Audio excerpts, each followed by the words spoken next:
right. Thank you, everyone. I'm Faryar Shirzad. I'm the Chief Policy Officer at Coinbase. Very, very happy to have a session here to talk about crypto as a political movement and talk about the crypto voter. We have two of the smartest, most talented political strategists of our time who are joining us today.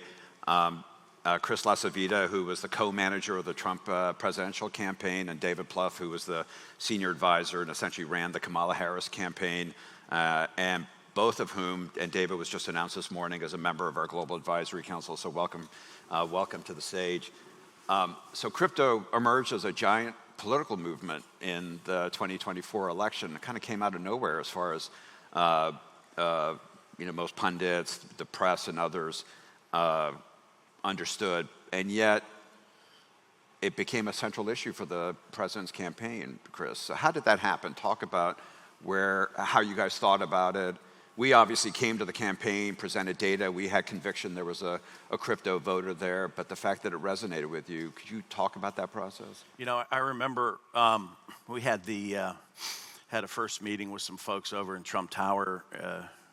I guess it was in early summer, maybe late spring, and relatively it was clearly new issue for Susan and I, but the president went into a discussion with some of the folks, and he had gotten a lot of input from Barron, his son, and from Don Jr. and from others that he talks to. And of course, if anybody knows President Trump, he talks to a lot of people and hears a lot of different inputs and discussions. And so it was something that he clearly was very intrigued with. And it was new, right? Relatively new. And so, we saw that clearly emerging as, sort of counter to the standard, if you will. Granted, you're talking about a currency. So the newness of it, I think, was exciting from the president's standpoint and wanting to, bring the country into the 21st century from a different perspective. And it was really, it didn't take, really a lot. It was a lot of reading and understanding how it all worked. But the newness of it, I think, was exciting. And the level of opportunity, I think, for everybody to be engaged in a system like that was something that really fit with what President Trump was trying to do in the campaign. So anytime you're given an opportunity to embrace something that's as new as that, it's an exciting time. And of course, you have to do your due diligence, of which we all did. But for the president to embrace it as fully as he did, I know it surprised a lot of people. Republicans sometimes aren't always the first group of people that are going to latch on to something that is this new and something as foundational as currency.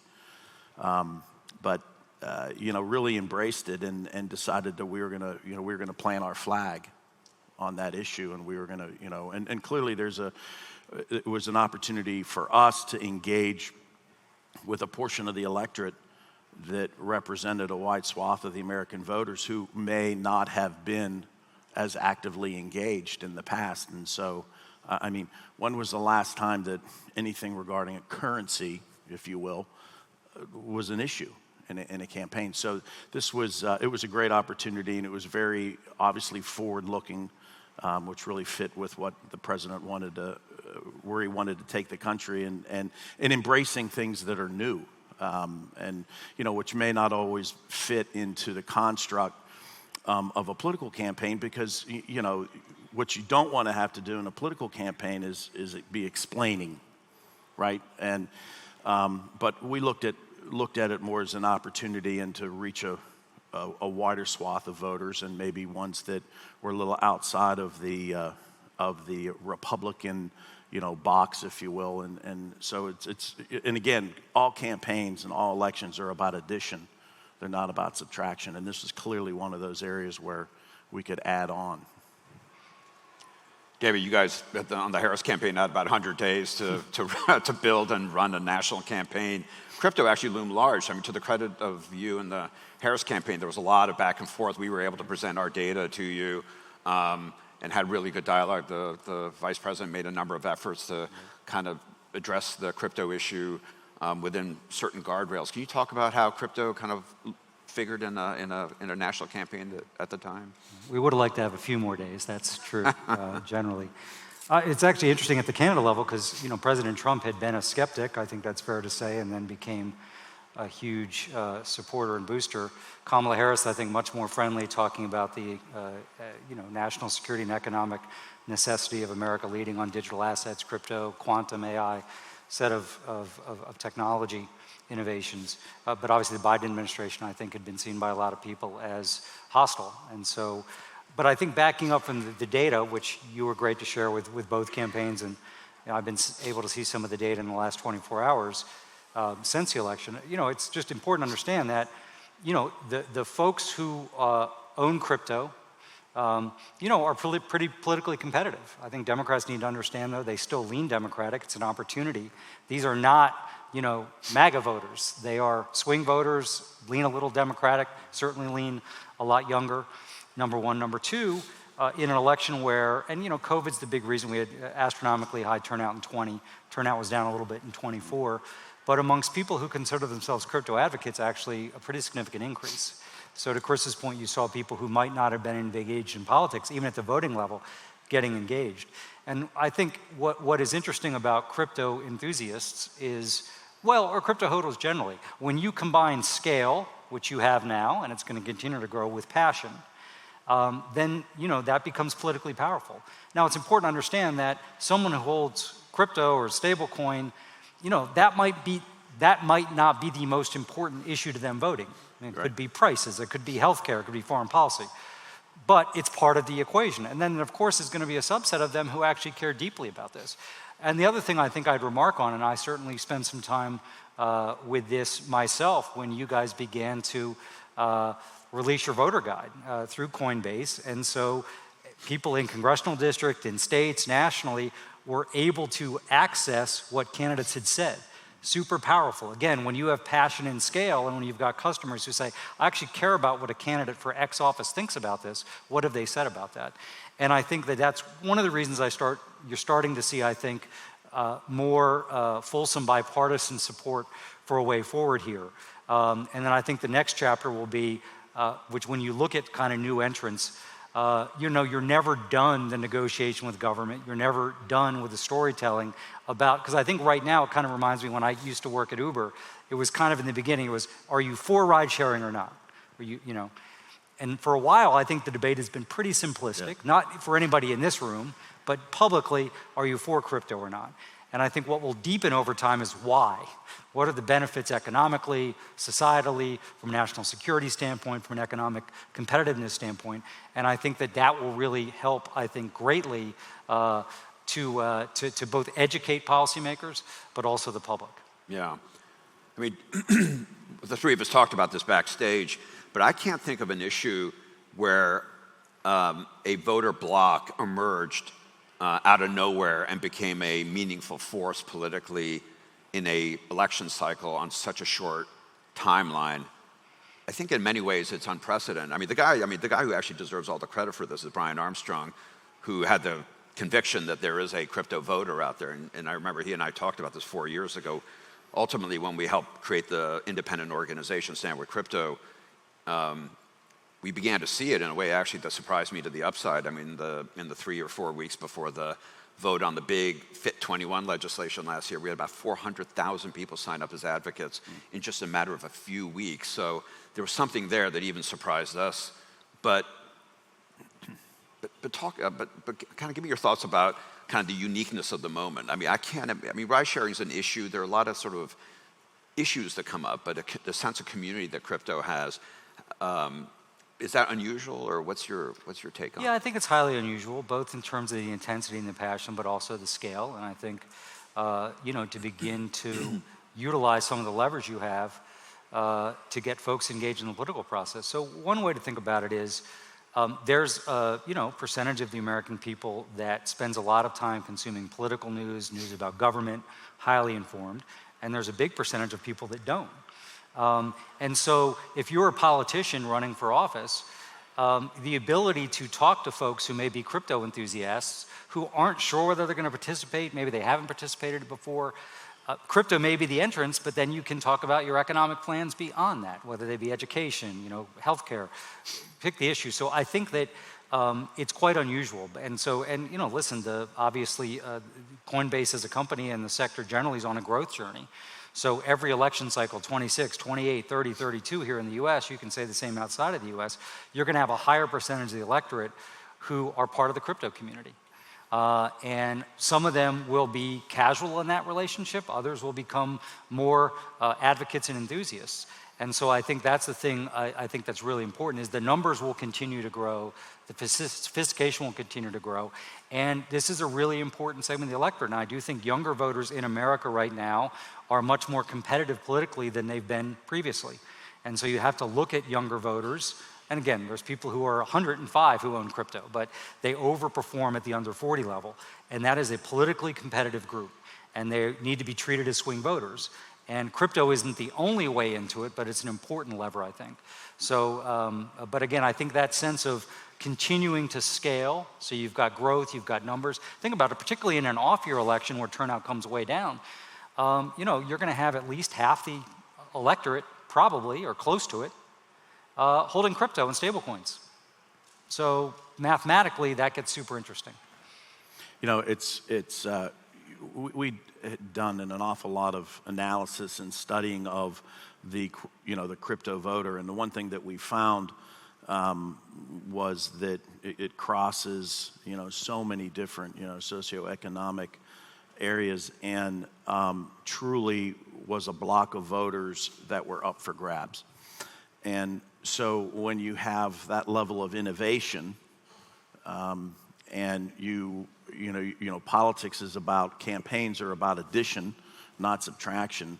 So how do you build a conversation on, and Republicans in the past have waged campaigns that at times have been accused of subtraction. And this was a classic growth area for us. One that, and of course having the president embrace it in the manner in which he did and then make it his own, he would love nothing more than to be known as the first crypto president.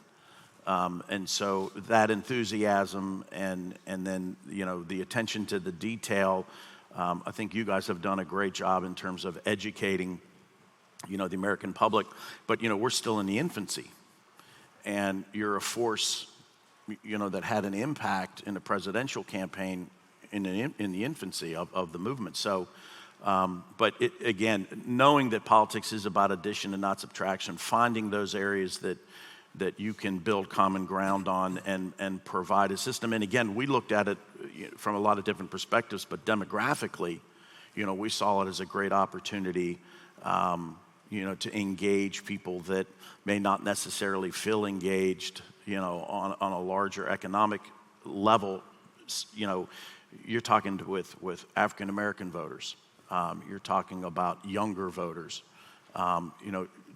General areas where the Republican Party in years past has not exceeded. And so it gave us an opportunity to establish common ground with an area and a demographic that we need to expand in order to be successful. And, President Trump, a lot of people thought that President Trump would probably be the most, unlikely source to be able to do that. But, he defied conventional wisdom again, and it was something that he embraced. And then, when President Trump embraces something, he makes it his own, and he's all in. And so this was one of those just great growth opportunities in politics, which, there's few and far between, issues. It's usually the standard set that you talk about, but this was a great growth opportunity. And if you go into knowing that politics is about addition, not subtraction, it puts you in a really good position. And so we took advantage of what we viewed as a void. Obviously, the participation of those that are engaged in the process was great, even despite the fact that the demographics may have dictated that, maybe they're just not going to show up and vote. But, anytime industry can find an issue and motivate a group of the electorate to engage in the political process, it's not just a win for that industry, but it's a win for the United States. And again, you know, we are establishing ourselves as the world leader in something that's very new, and it's just a great opportunity. So again, that's, you know, sort of like the mindset that we went into it. You know, Chris, there's often and David, you know, both of you know, there's often a big difference between what candidates campaign on and how they govern. In this instance, you have a president who campaigned on crypto, and here we are four months into the presidency, and we have stablecoin legislation poised to pass the Senate. And so far in the key procedural votes, we have 18 Democrats that have joined virtually every Republican. In the House, we've had big bipartisan votes in the two key committees on market structure legislation. How should a community like ours think about taking electoral success and turning it into policy success? Like, how does that transition occur? What do we need to do? Are we doing it right? Well, a lot of it is, especially for something as new, relatively new, it starts with, you know, the educational aspect, right? I mean, people will, I've just become, definitely not an expert, but clearly in the last 2 years, it's something that, you know, that I've learned quite a bit about, and the constituency of it. But it's really an educational thing, because it takes a while to engage, you know, a larger section of the electorate. And I think you all have done a really good job in doing that. And of course, having elected office holders engaging in a public debate. Look, there will always be the traditionalists in no matter the area. But being able, and anytime articulating something that's new, especially something that is, you know, currency related, right, it's not something that is top of mind for your average Joe. So being able to talk about the inclusivity of it, and how its prospects for the future. I mean, those are all things that speak to Americans, and, you know, which is the reason why we should be the leader worldwide, and we should be embracing it. And it's just a very exciting time I think, for people to be getting in on the ground level. And I think the president clearly sees that as an opportunity to put his imprint on something that he knows is going to be forever part of the fabric of the United States. You know, David, there's a tendency, Washington has become so tribal. If one campaign is for something, then the other generally decides that they're against it. One party's for something, the other party's against it. To the Democrats' credit, you know, as I talked about with these bipartisan votes, a lot of Democrats are now coming in and trying to, you know, particularly on a generational basis, understanding that there's an opportunity here for our nation from a national security perspective, but also electorally. Can you talk about the kind of the importance of not getting tribal on every issue, including this one? It's really hard these days, but there is a generational divide, as there is with a lot of issues you see when new technologies and new consumer offerings come to the fore.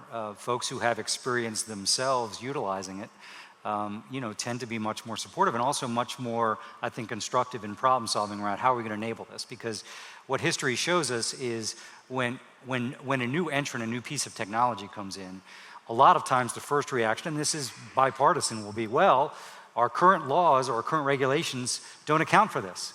It's kind of like, yeah, no shit, Sherlock, excuse me. This is like, I saw this with ride sharing. It's like, yeah, taxi regulations from the 1930s did not envision somebody using their Prius 5 hours a week to dial up a little income and move somebody around their city. You have to fashion new, and I think that process now you're seeing in Washington, with this week really being an amazing example of that, with a lot of people in both parties understanding that we want to enable this technology. And so I think that there's a generational divide. I think there is more understanding that this is something that tens of millions of Americans have a huge desire to be a part of. So as a politician, it's very dangerous to say, you know what, we're going to ignore your desires and just say no. Let's figure out a way to get to yes. So that I think there was an open question 2 or 3 years ago.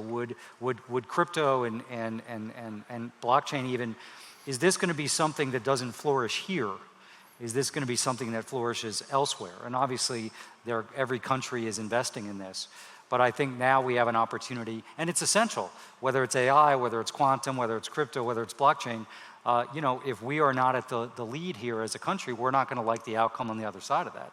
And so I think you see politicians, because listen, there's a cynicism, understandably, that everybody thinks everything that happens in Washington is done for political and electoral reasons. That's not the case. Right. That's just not the case. But to the extent that politics is important, I also think you see politicians, particularly in the Democratic Party, saying there's tons of people engaged in this, there are tons of young people engaged in this, and we need to find a way to be on the right side of that. Doesn't mean that we don't want the right set of laws and regulations and protections. Of course we do. And there's no doubt there is some conflict, Chris, with all due respect, like the dinner that was held. You know, I think there's understandable reaction to that.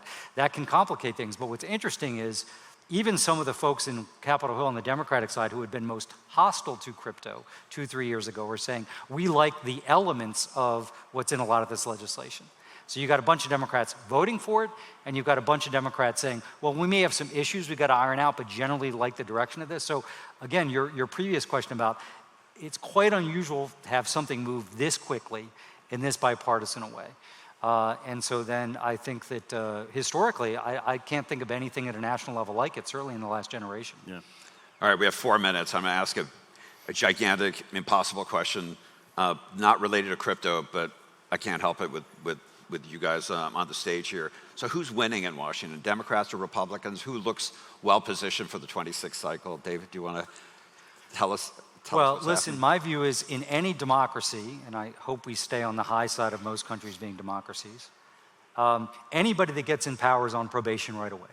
That's just the reality. We see this globally, okay? So if you're in power, why are you on probation? Well, there's a lot of people dissatisfied with their economic situation. It doesn't get better as quickly as they'd like. Things get gummed up, so crypto legislation maybe one of the few things that has bipartisan support. And so my guess is, and listen, when I grew up in politics, Chris grew up in politics, off-year elections, meaning non-presidential elections, Republicans benefited because we had a lot more voters who only turned out in presidential years. That has changed pretty dramatically. So, you know, my guess is the Democratic Party has an opportunity, but listen, I think a lot of voters right now, 70% of the electorate would consider what's happening right now market failure. They're not satisfied with either party, and that's why we tend to have a lot more turbulent elections than we've had in the past. You know, we have a lot of landslides, we have a lot of surprises. So I think the Democrats have an opportunity to win back the House, maybe gain in the Senate, but got it. And what that'll come down to is it's not going to come down to some meeting in Washington with a bunch of gray hairs. It's going to be exciting candidates who can capture the parts of the electorate that are true swing voters that may not be sure they're going to turn out. And so the quality of candidates in 26 will matter more than anything else.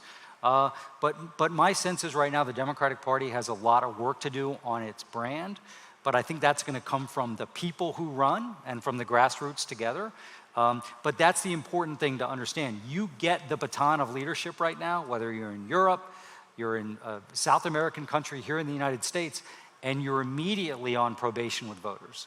And I think that we also have an ability in 26, we see this in special elections. And again, it's hard for someone who came up in politics where we struggled with special elections. We struggled with midterm turnout. It's completely turned around. And so that'll be the Republican Party's challenge, is to bring as many people who voted in 24, who right now are saying they're unlikely to vote in 26, out. And obviously data's become much more sophisticated in politics, so you know a lot more about who those people are and what they care about. Democratic Party's job is going to be to overperform with swing voters, repair some of the real damage that's been done. I mean, listen, you look at where did Donald Trump have the biggest gain over 20? In precincts with the highest percentage of immigrants. Whether Kamala Harris, she didn't improve over Biden in a lot of places. It was in wealthier white communities. Like, who would have thought kind of thing, right? And so the thing you learn about politics is things change really quickly. The Electoral College can change quickly. The demographic makeup of a governing majority can change quickly. So Democrats have a lot of work to do, but I think when you're the opposition party in today's politics, you have an advantage politically because you're just critiquing a status quo that no matter what is getting done or not getting done, people are dissatisfied with the pace of progress. You know, I look at it more of the American voter has the most to gain because two competing parties neck and neck, and the president made a set of promises, you know, no tax on tips, and obviously what we're doing with crypto and blockchain, and a whole host of different issues, and it's really important to demonstrate to the American voters that what you've run on is what you're actually going to drive legislatively. And so, which is the reason why the president is putting so much focus and attention on accomplishing in this legislative session a lot of what he ran on. So if we can actually accomplish a good bit of what we've talked about and made central to the campaign, because despite what you may have heard or what you may have read, there were an awful lot of issues that were discussed in this last presidential campaign. I mean, and it just wasn't immigration, right? I mean, this was, I think, a pretty deep issue discussion that we had in terms of, which direction the country's going, and being the party of ideas and then delivering on those ideas are central to a party's success. So obviously the president's focus is getting a lot of his legislation through, and I think the voters will judge on that. But again, midterm elections are in a completely different beast. And it's always easier at times to get people to show up to vote against something than it is to get them to vote for something. And so, if I guess some people would call that a disadvantage. But I think tactically we've improved greatly over the past few years, and clearly from a messaging standpoint, we dominate in terms of being able to just generate a level of attention that politicians in the past may not have had the opportunity or the ability to do. And it's not always friendly, but it's really about accomplishing a set of things that you promised the people that you said you were going to do. And if we can deliver on that and then correctly motivate people, I'm kind of bullish going into the midterms. And I've been through an awful lot of midterm elections and been on the downside, been on the upside on a few, but it's really about reinforcing to the American public, hey, we've actually said we were going to do X and we did Y, and hopeful that there's going to be that level of interest with the American voter, because it's really about them as opposed to about being about us. And so you have to be able to articulate that vision and be able to demonstrate why this policy change or this policy is actually going to impact you a certain way. And you can't take the American voter for granted, and you can't just assume they're not going to understand, because they do. They're very well informed, and as a matter of fact, the amount of information available on candidates running for public office is from when we started in this business, it's grown tenfold. But those are all opportunities as opposed to disadvantages. Yeah. No, extraordinary conversation. So my prediction for the 26th cycle is crypto legislation will be the biggest bipartisan achievement that this Congress and this president will have in terms of going to the 26th cycle. So probably won't be an issue, although I doubt it. But all right, guys, thank you so much. Thank you. Appreciate it. Appreciate it.